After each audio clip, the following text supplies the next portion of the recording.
CPP chairperson Shrimati Sonia Gandhi ji की अध्यक्षता में कांग्रेस संसदीय दल की बैठक हुई। इस बैठक में मोदी सरकार द्वारा इंडिया सांसदों को सस्पेंड करने के दमनकारी फैसले के साथ साथ कई अहम मुद्दों पर विचार विमर्श हुआ। सोनिया गांधी जी ने इस बैठक में कई महत्वपूर्ण बातें कही। सोनिया जी का कहना है कि मोदी सरकार ने संविधान का गला घोंट दिया है। संसदीय इतिहास में इससे पहले कभी भी इतने सांसदों को सस्पेंड नहीं किया गया। ये सिर्फ सरकार की तानाशाही है।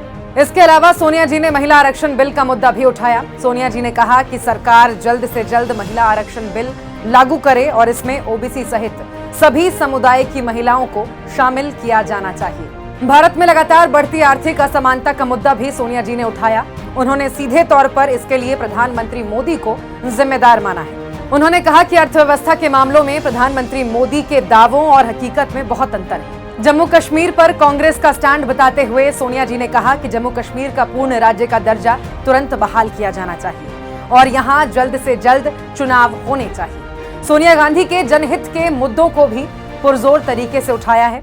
उन्होंने कहा कि बेरोजगारी लगातार बढ़ती जा रही है।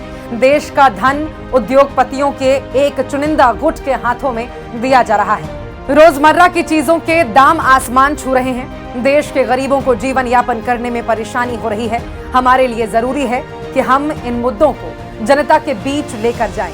ये हमारा ही कर्तव्य है कि हम इस सरकार के खिलाफ पूरी ताकत से लड़ें जो उस सामाजिक ताने बाने को नुकसान पहुंचा रही है। कांग्रेस को चुनने के लिए सोनिया जी ने तेलंगाना की जनता का आभार भी जताया। साथ ही उन्होंने संसद के इस सत्र में तेलंगाना के लिए सेंट्रल ट्राइबल यूनिवर्सिटी वाला बिल पास होने की खुशी भी जाहिर की है। इसके अलावा छत्तीसगढ़, मध्य प्रदेश और राजस्थान में मिली हार से सोनिया जी ने पार्टी नेताओं और कार्यकर्ताओं को सीख लेने के लिए कहा है। इसके अलावा अगले कुछ ही महीनों में होने वाले लोकसभा चुनाव में पूरी तैयारी के साथ उतरने के लिए कहा। सोनिया जी ने कहा कि अगले कुछ महीनों में लोकसभा चुनाव होने हैं। एक पार्टी और इंडिया गठबंधन का सदस्य होने के नाते भी हमें अपना काम करना है।